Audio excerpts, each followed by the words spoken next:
Yeah, I think you can start. Sounds good. Okay, so welcome everybody. This is the EGI 2021 webinar program. And today we are presenting, sorry, just a second. Today we are presenting, a webinar on how to access, analyze data from the EGI DataHub with Jupyter Hub and MATLAB.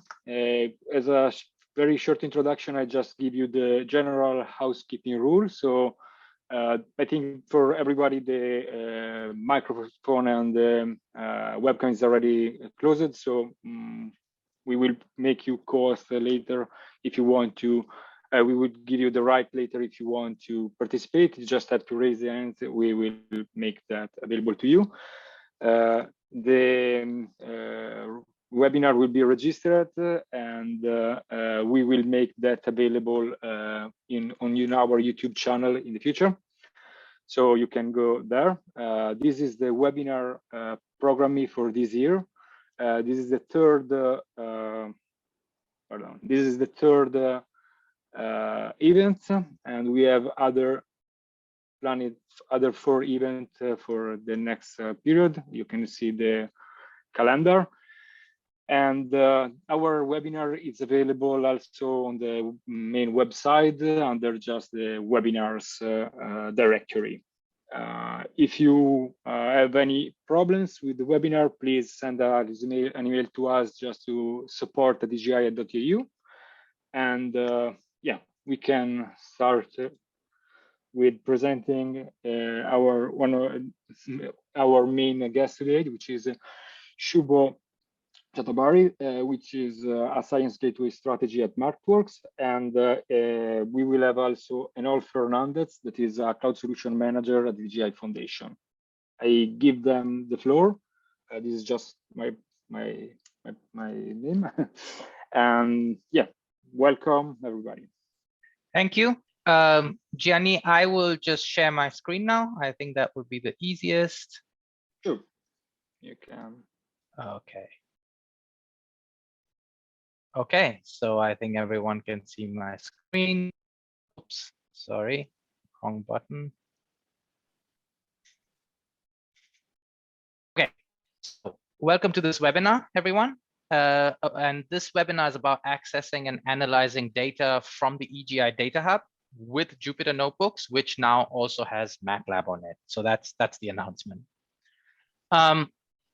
The outline of the webinar will be, I'll give you a very brief introduction on what is it that we are presenting to you. This will be followed by a slide from me on the value of this MATLAB integration. And that is essentially, I think this really helps open science using MATLAB and EGI.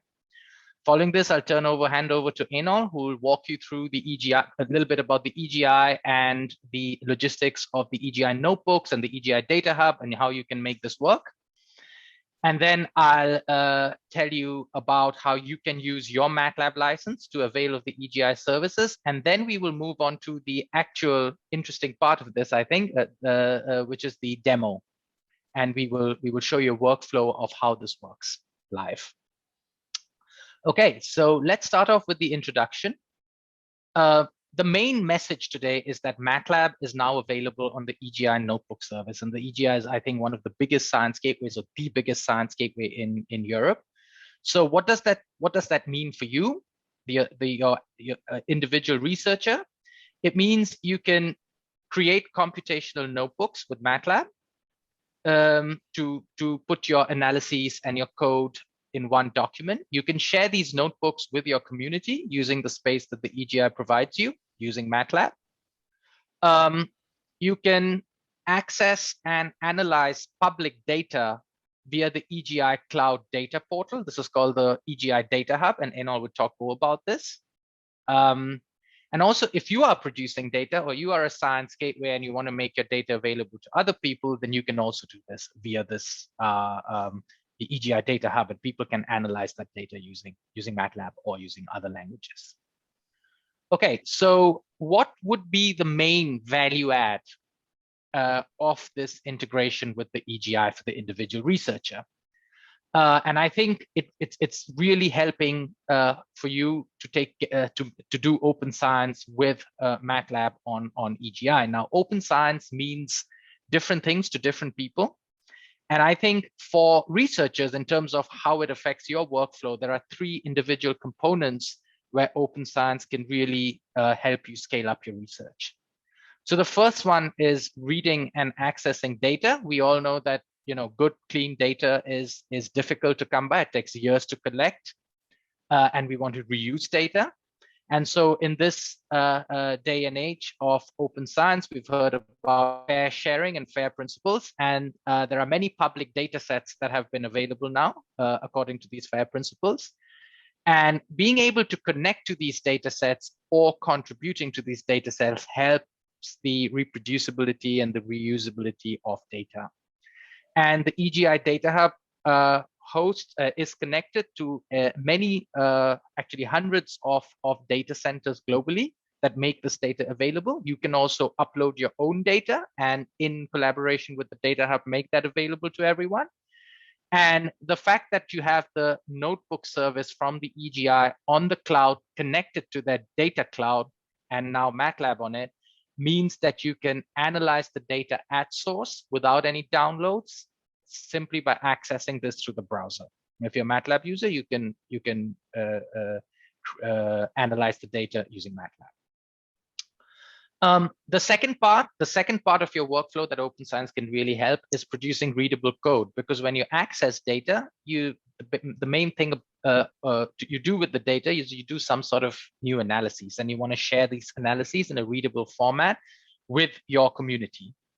And just like Jupyter Notebooks, you can also make these really nice notebooks with computational notebooks with MATLAB. They are called Live Scripts, and you can combine text and equations, interactive features, and output with code in one single document. And I'll actually show you how you can make these. And then perhaps one of the main parts of open science is sharing and collaborating and making this research output from your project discoverable and not having it die with the end of the project. And this is, I think, where really the setup of the EGI helps with the notebooks and the Data Hub. And I'll give you an example workflow of, and we're actually going to do this live for you today in the demo. So Gianni has access to a COVID data set, a public COVID data set, and he's made it available via the EGI DataHub. Okay, and this is in the webinar folder that you should have access to. I, who am a MATLAB user, have accessed this data on the cloud, and using MATLAB on the notebook service, I've done some analyses, some predictions. And now I have actually put the results of my analysis or some variables back onto the shared data space, so that Enol, who is a Python user, has taken data and done some further analysis using Python, and we have shared our scripts and our notebooks on the space so that it's available to the community. And this is possible using this EGI infrastructure, and we hope that MATLAB users can also now make use of this and make their research discoverable, as well as interoperable. And I'll actually show you in the demo how you can save things in formats that are readable by everyone, not just by MATLAB users, also Python variables, etc. So having said that, I will turn over to Enol now. Yeah, okay, so let me share my screen, Shabo. I think it's the easiest. I have. So, okay. So just where Shabo left, I will take over. I will start with a brief introduction on EGI and the services that we will see today, the notebooks and the Data Hub. I know lots of people here may be already aware of EGI, but I would like to have like a very short introduction to our federation. So EGI is a federation that brings together several institutions and research organizations from Europe to support computing services for research and innovation. We are formed by 26 participants, 20 countries in Europe, plus 5 international research organizations like CERN or CDataNet or EMSOERIC, and then also one one institutional representative.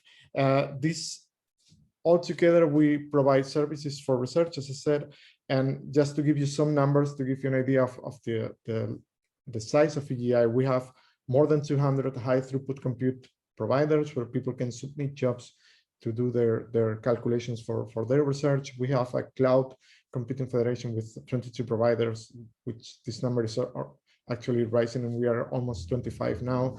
We support 167 research initiatives. Within those research initiatives, we have more than 70,000 users that altogether produce more than 2,000 publications each year using the computation facilities of EGI. And in 2019, we provided more than 5 billion CPU hours to these people for them to do their research. And all of this is done through a set of services, which is shown here in the EGI service catalog. We have different categories depending on what the service is all about. The main ones would be kind of the compute and storage of data, which is raw computing power or storage power for people to do their analysis, their research. We have cloud compute, which is infrastructure as service, cloud container compute, same thing with containers, high throughput compute, which is about sending jobs, workload manager to control all of these different resources in a homogeneous way. We have ways of storing data with online storage or data transfer for moving data from one place to another, the data hub that I will show later. Then we have on top of that check-in that is allowing people to log in into the different services. We have higher level applications like application on demand that allows you to create a specific instance of applications of the main specific applications for your research. We have the notebooks. I will talk about that later. And then we have training about managing IT services, security, the ISO 27001, and also we have a training infrastructure that is a piece of the cloud computing, high throughput compute that can be used for any kind of training events. So today we will focus on these notebooks and DataHub, and I will just get started with that. So the notebooks brings interactive computing to EGI, and DataHub brings access to distributed data in a, let's say, scalable and easy way for the researchers.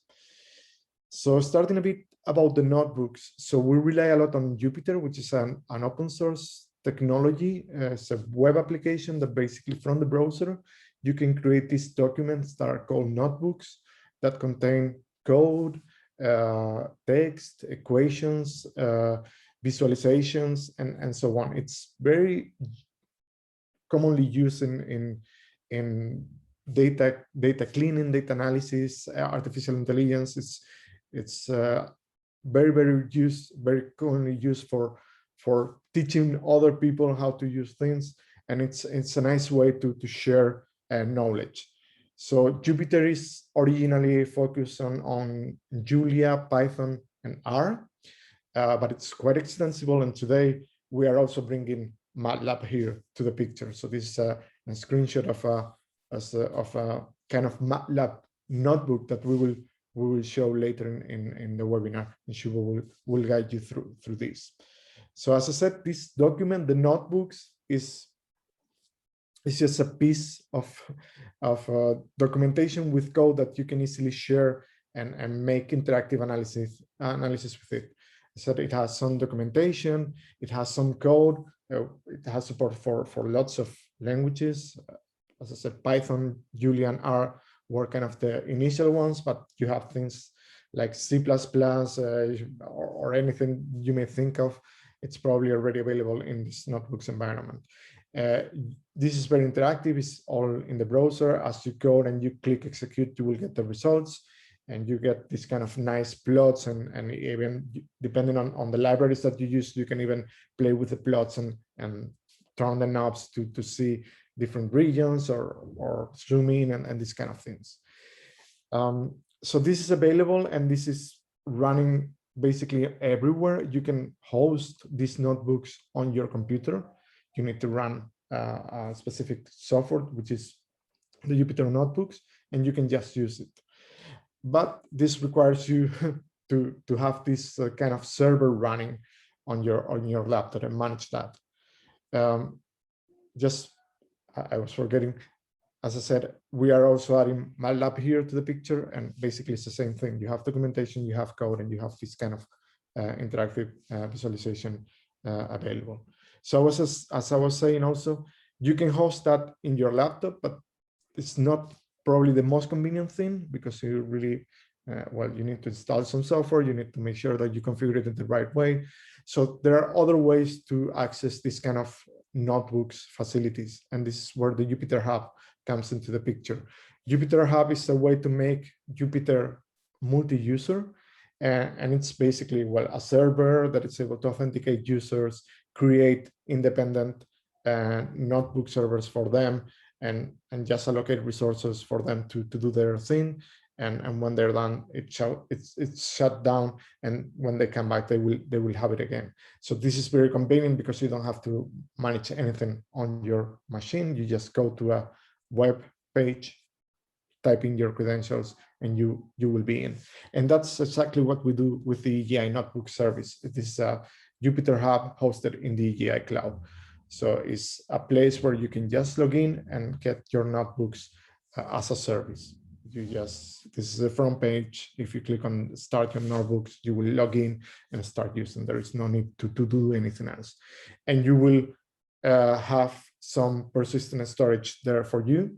So you don't need to worry if your session ends or whatever, or you come back after a month, your data will be there, your notebooks will be there. You can rely on that.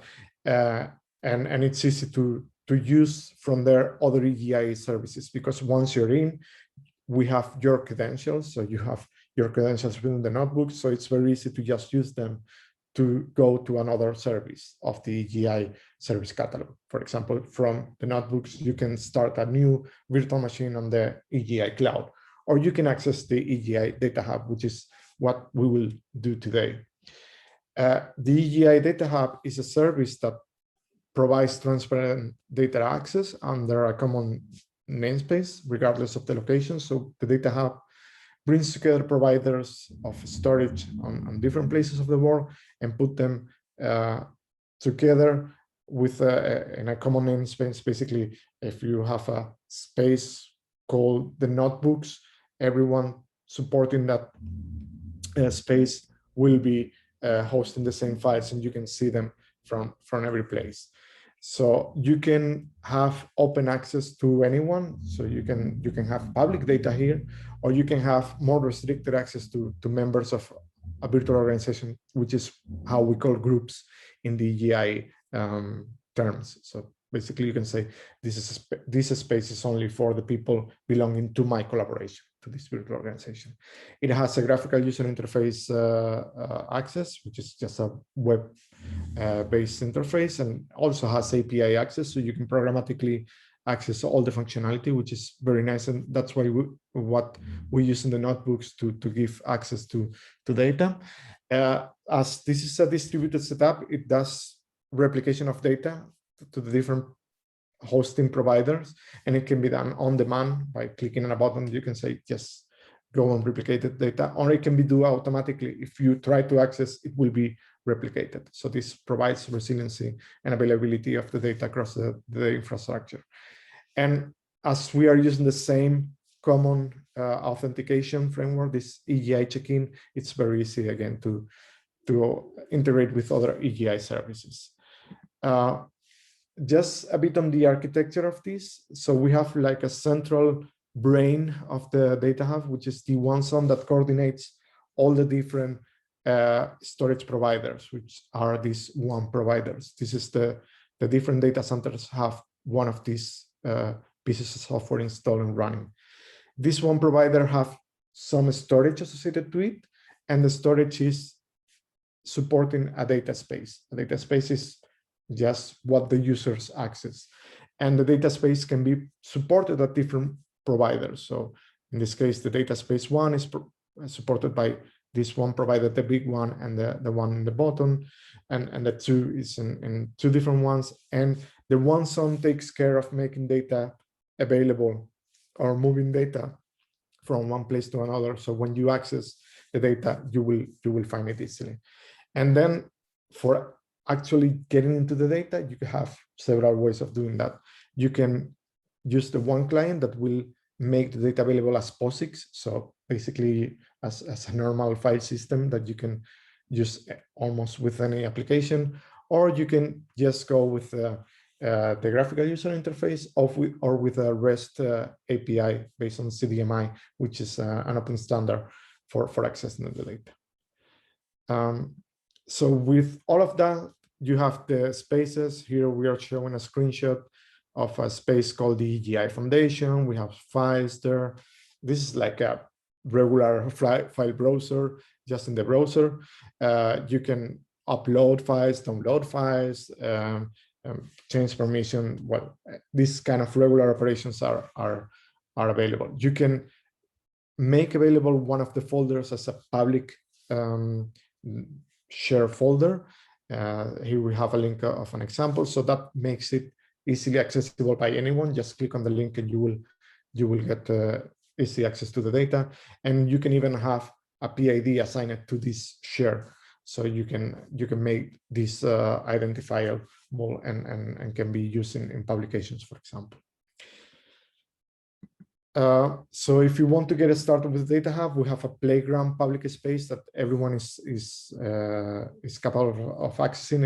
And if you go for the first time into the DataHub, you will already see it. You just need to log in. Of course, this is limited storage and it's shared by everyone. So it's just for seeing how it works and see the features. You can also get access to one of the existing spaces by getting a token from a space administrator. We have several spaces there already. For example, Sentinel-2 related to the Copernicus Earth observation activities. Primash is about medical imaging. LAGO is about astrophysics. It's an experiment in Latin America. Prominence is about fusion. NS is climate science. So if you're interested in getting access to any of these, just contact us and we will get you the right token to get in there. Also, if you are interested in creating a new space to collaborate with other people, you just can go in the graphical user interface and click on a new space, and that's where you can store your data easily. You will need to get some support of underlying storage, so you can either do that on your own or contact someone on EGI, and we will help you to get that started. And if you have very specific requirements, we can even have a customized and dedicated data hub for you. Again, just contact us if you're interested in that. And well, for the day, for the webinar today, we have prepared a special setup, and this is coming into the production instance of the notebooks, where we have the notebooks connected to the data hub. And the idea is that in the notebooks deployment, we have one provider that supports some spaces. So that makes very easy to access the data that is in the data hub from the notebooks.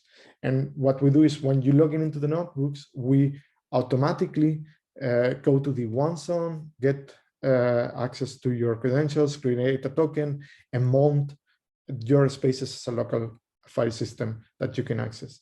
And this is available, as I said, it's just a folder. And we also have a Python plugin if you are very much into Python. That could be interesting in that case. And now I basically go back to Shabo that will show you a bit how we are doing this with MATLAB.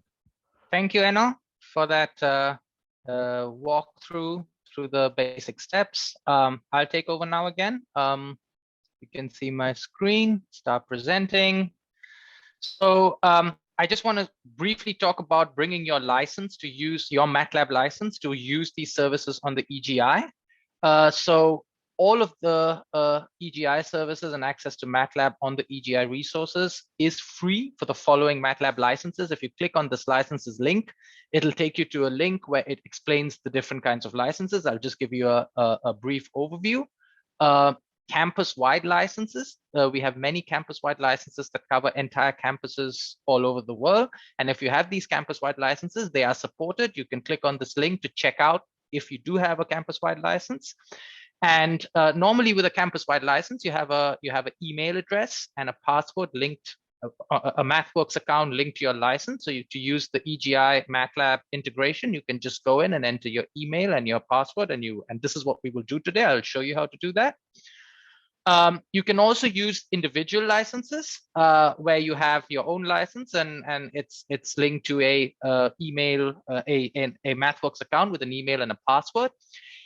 At the moment, we do not support for the EGI integration a couple of special license types. These are the home and the student licenses. I need to emphasize here that when I say student license, it doesn't mean if you're a student, your license is not supported. Most students are either have campus-wide licenses or other licenses from the universities where they're studying.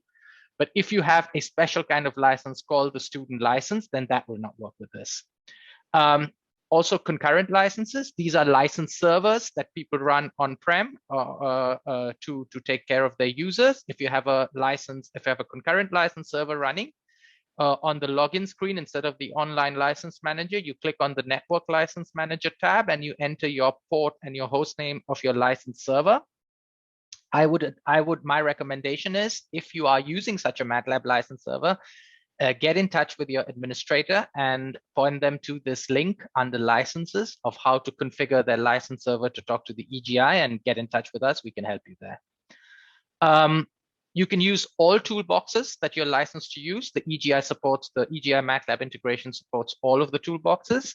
There are some limitations for the Jupyter Hub integration. So Simulink does not work here. And the add-ons explorer, this is like if you want to, from your MATLAB desktop, directly install a third-party toolbox. This is not working, although this is not supported. Although, of course, you can go and download the third-party toolbox and install it on your EGI MATLAB space, and then you can use it. If you have any further questions on licensing, this is my email address. Please reach out to me, and I'll be happy to guide you through the steps. Okay. So now let's go into the demo. Let me just get out of here. Sorry. Okay. So here is the notebook screen that Enol showed. So we're going to start our notebooks. Now I am in the Jupyter Hub of the EGI. I have noticed here I'm just using my Gmail account to log in. You can use your institutional emails. You can use LinkedIn, Orchid emails. Once you register your email, you will get a confirmation from the EGI on this account, and then you can use it. When you do that, you come to this Jupyter Hub setup. You can already see here the Data Hub. If you can read, I think this should be big enough. Enol, is this big enough to read? Yeah, I think it's okay. Okay, so you can see this is my Data Hub folder that Enol was speaking about. And we have a shared data space called Notebooks for this webinar. And you can see I have saved some scripts and some data here. And from this dashboard, you can click on MATLAB to now start MATLAB on the EGI. Here's the MATLAB login screen where you put in your email, your license specifics. If you have an email link to it, then you can just enter that here and start using it. If you're running a license server, then you have to go here and put in the port and the host name of the license. And again, ask your administrator to contact us if you have problems. I'm just going to use my email address and my password to log in. This might, sometimes this has a issue. This is because I didn't. So let me. So this takes a couple of minutes to start, and your license is authenticated. After this, you will have a MATLAB IDE on the browser. So notice I'm working here on the browser. And it will be just like the IDE, the MATLAB IDE that you are used to using on your desktop with your toolbars. And you will see in your current folder, normally in your desktop MATLAB. Let me just show you my desktop. You have this current folder, and for the MATLAB integration with Jupyter on EGI, you will be able to see the folder on DataHub and your DataHub space and the different data spaces that you have access to. And that's where you can directly start working with the data at source. So now we should be in. We close this.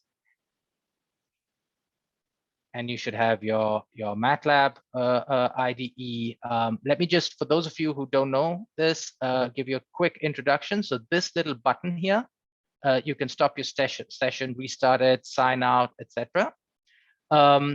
Here is, I have my current folder, and you can see DataHub here. So I go into DataHub, I go into, this is my playground. This is the default space you get that Enol was talking about. And this is the place where my data is. So I go in here. Here you can see COVID data. This is the data that Gianni shared with me. This is my workspace. So the different variables will be that I will work with will be available here. And I have my command window here, so I can type in commands over here without going through the script. This is a live script. It is like a notebook that Enol was talking about. So notice you can put in text, you can put in code, pictures, equations. When you use a live script, you can go here and click on text to insert a line of text here. So for example, if I do that, you get a text line, and you can type in text. Okay, we don't want that. Or if you want a line of code, to insert a line of code, you can go here and put in code, and then you can type in, let's use a real code. You can type in code, and you see the different functionalities you can use here. Again, we don't want to do that now. What you can also do, you can go in here and insert, and you can insert images, links to other places, equations, also in LaTeX, etc. And the live script is also runnable in sections, which means you can go to each stage and you can put in a section break. And then when you say run section, it'll only run that particular section. So it's like a cell. If you're using Jupyter Notebooks, it's like a cell. Okay. Okay. So now let's go through this step by step. This is just some documentation repeating what Enol has told you up to now very nicely. So I'm not going to go through this in detail, but essentially it shows you your playground. It shows you, it links out to the different data centers that support the EGI, and these are global, so you can connect to centers elsewhere.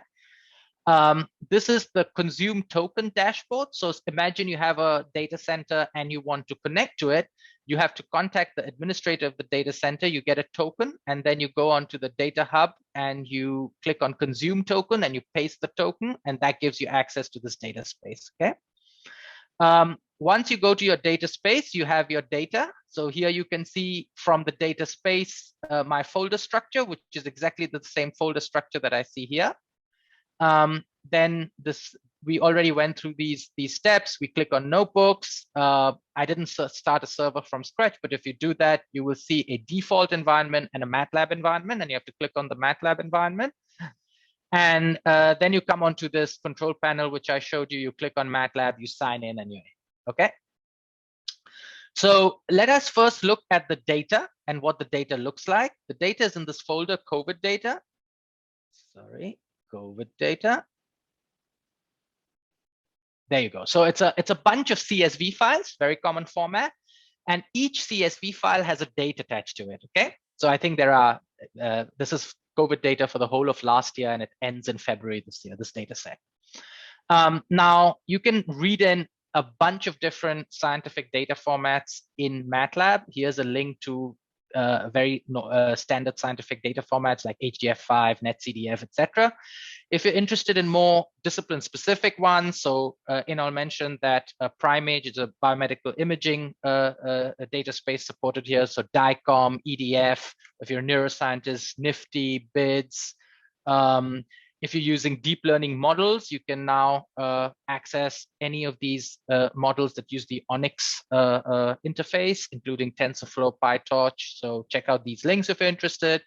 You can, for open science enthusiasts, you can also use mobile phone sensors directly from MATLAB, or use Arduino or Raspberry Pis and program those from MATLAB.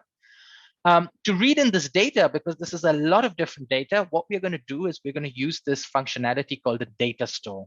And using a data store, there are different kinds of data store for different kinds of databases. Since this is all text tabular data, CSV data, we're going to use this function called tabular text data store. And let me run this section. And basically, the data store is a window into this data without actually loading the data into your workspaces at this stage, because it's a lot of data. So if I do a whos, and this can look at this particular variable, and I've read in the data store in this variable ds, let's go to the command window and type in ds to look. There you go. Make this a little bigger. So you have the data store has a bunch of different properties. You can look at the files that compose this data space, the folder. Then you can look at things like how the text is formatted. You can look at the different variables that are in this, how much of the data space a data store will be read in if you want to read it in. At the moment, we've set it to read in 20, the default is to read 20,000 rows of the data in each iteration. You can also look at the different output formats, etc.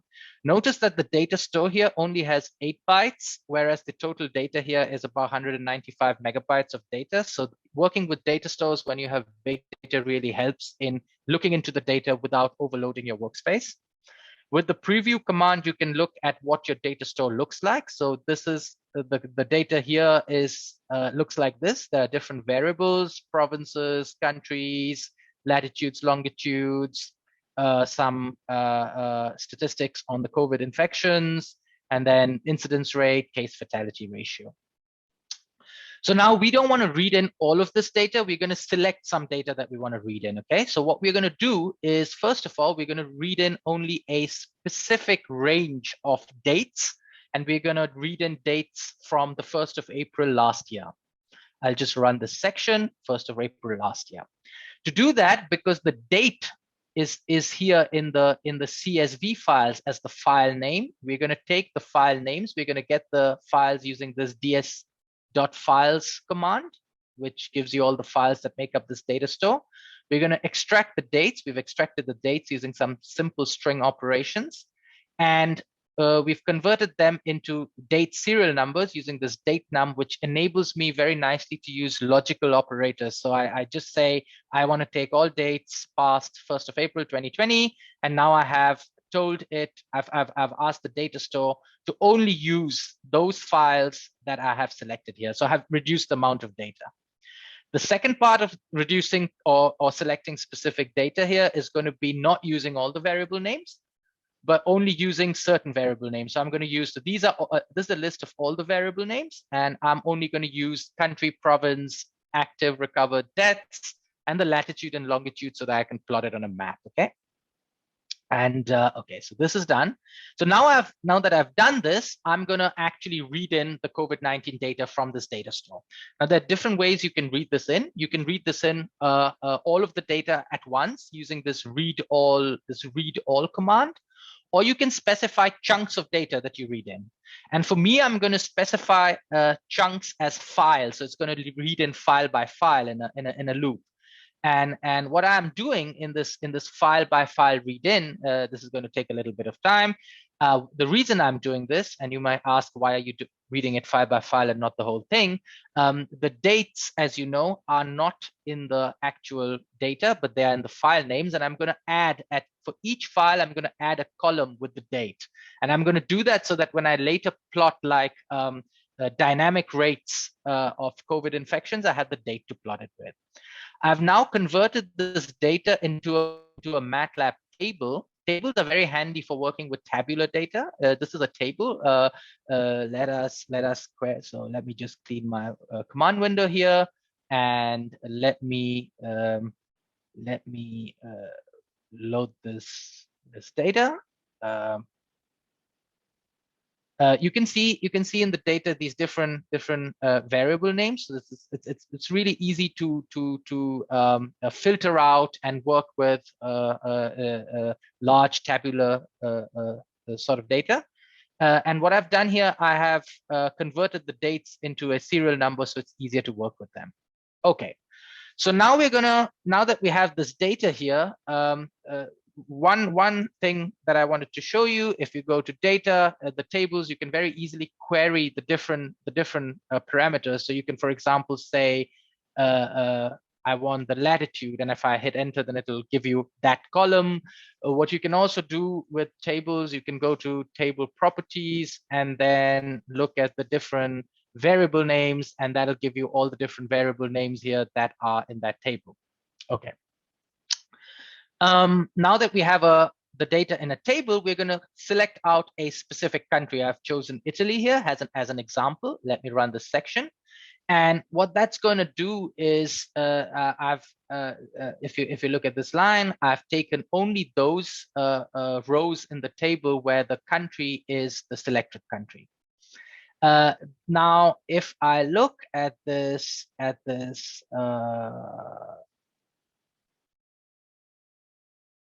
you go. This is I can look into each variable. So here's my data for Italy, selected country. And notice you have a repetition. So you have everything from Abruzzo to Veneto, and then you start from Abruzzo again, because each row is a certain date, right? So these are all one date. This is the second date.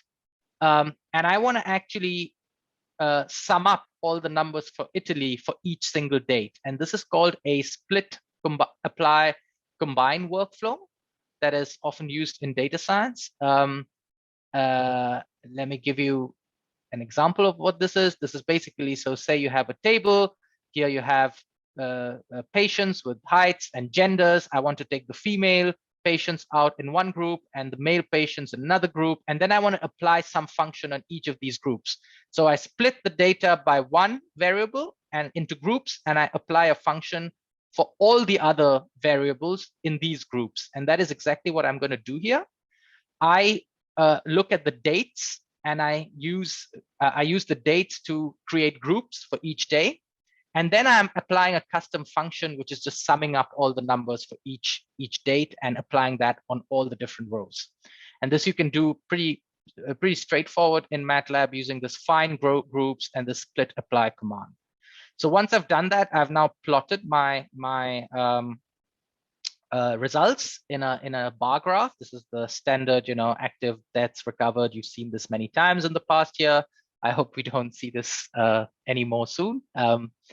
One thing I wanted to show you here, notice I have here Italy.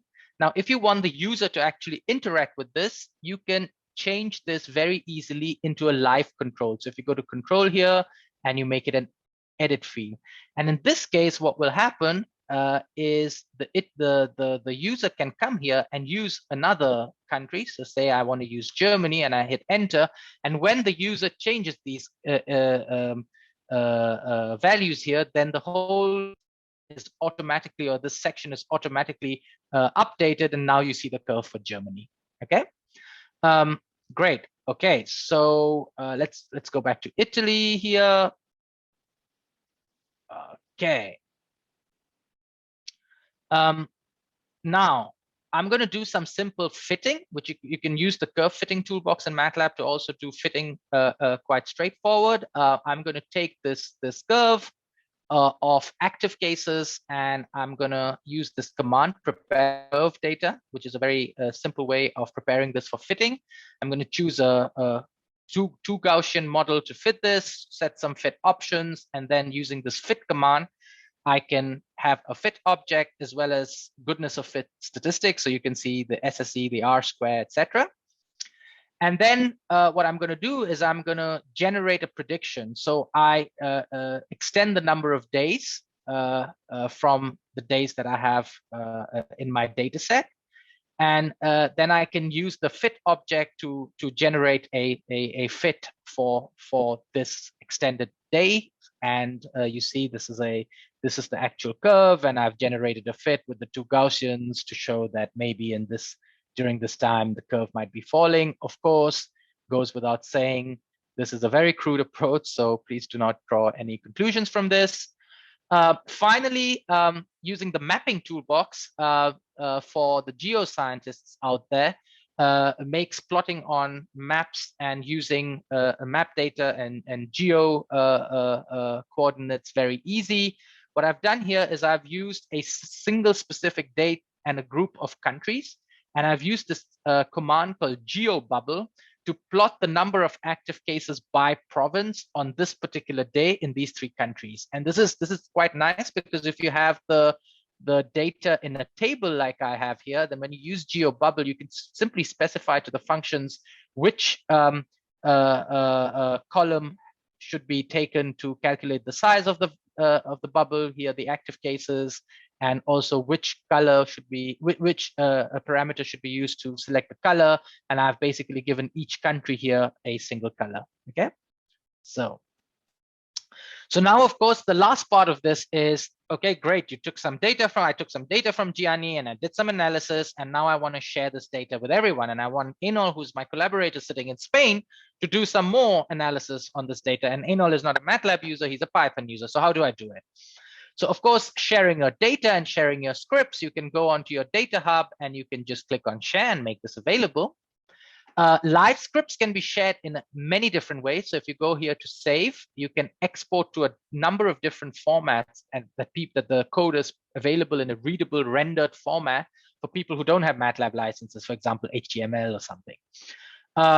What you can also do is, and we're going to do this now, and we're going to go back and forth with Enol. I've taken one of these variables, and I am going to use the command write table to write this as a CSV file on the notebook shared folder. And then Enol is going to pull this up in Python and look at it. Just to let you know, MATLAB is interoperable with Python.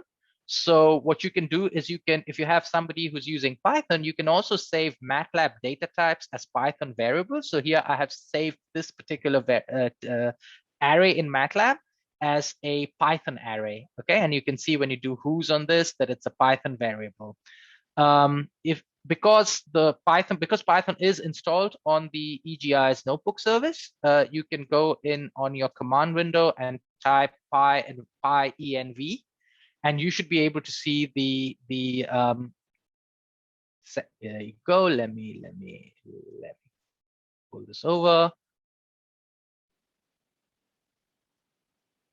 So you can see the version of Python that is recognized by MATLAB. Okay. Okay, so you will have access to this demo, both as a MATLAB Live Script and as an HTML file.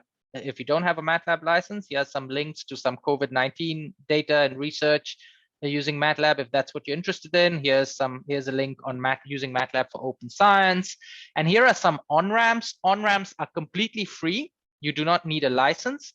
And you can go in there and practice programming with MATLAB, or generally with MATLAB, or also with specific domains. So if you want to know about image processing or deep learning or signal processing, there are specific on-ramps geared to these functionalities. So feel free to check that out. So I think, I have now saved the data. So why don't you take over and show our audience that you can also access this data that I saved from Python?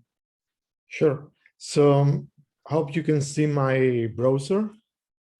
So this is the same notebooks at the EGI in my browser. I'm just using let's say the traditional Jupyter Lab interface. Here you can see my folder structure. I'm a member of several spaces, so I have lots of them here. But the ones we are dealing today with is this notebook share. This is the data that Shabo wrote, and as you see here, it's from 2 minutes ago. So I can basically open it here as CSV, but I can also open it as in Python. So I will just do a very simple thing, which is I will use Pandas library, and with that I will open that file and do a bit of description so you can see kind of what's in there. This is not meant to be a real analysis, but just to show that you can read the file and you can do things with that I can also do a plot of the thing. So it's kind of the same plot that Shabo was showing very nicely in the MATLAB interface. It's just kind of a very rough plot to show that the data is here and that you can access it. So basically, you can see here that I can also see the files that Shabo was editing. And well, I cannot really open this MATLAB one in here, but for sure I can open the HTML and I can see the same kind of thing that he was editing, and this is available. So if you are, and you will, if you get into the notebook, if you get into the Data Hub, this space is basically publicly readable by anyone. You can access all these files and read them and check them by yourselves. Yeah. Okay, so thank you. Enol, I will share again my screen quickly to just wrap up on my side. So going back to this open slide, we've shown you how to use data from the EGI DataHub and analyze it on the EGI Notebook service with MATLAB. I've shown you how to make this nice computational notebooks, and I think the biggest value here is sort of this sharing on the EGI hosted space, both data as well as code research output.